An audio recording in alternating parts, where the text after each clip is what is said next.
সবাই সাথে লড়াই করব, কাউকে ভয় পাই না। এই যে আমরা সুপার 8-এ উঠলাম, এর আগে তো কখনো পারিনি। এই যে তানজিদ তামিম ভয় পায় না, কিন্তু এখনো ভয় পায় না। বড় বড় প্লেয়াররা থমকাই গেছে, একে কই থেকে আসলো, কাউকে ভয় পাই না। এই যে প্রথমবারের মতো বাচ্চা বাচ্চা ছেলেগুলা খেলতে গেছে। এই যে আমরা সুপার 8-এ উঠলাম, এর আগে তো কখনো পারিনি।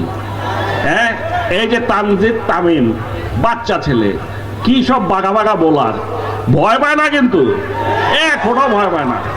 তানজিদ সাকিব বল করতেছে, এটাও একটা বাচ্চা ছেলে, জীবনে প্রথম খেলতেছে, এইসব দলের প্লেয়ারদের দেখেই নাই, নামই শুনছে খালি।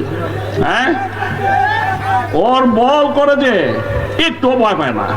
বড় বড় প্লেয়াররা থমকাই গেছে, একে কই থেকে আসলো।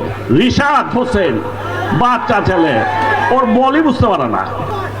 হারতে পারি আমরা হারতে পারি, কিন্তু কাউকে ভয় পাই না। লড়াই করে জিতবো আমরা।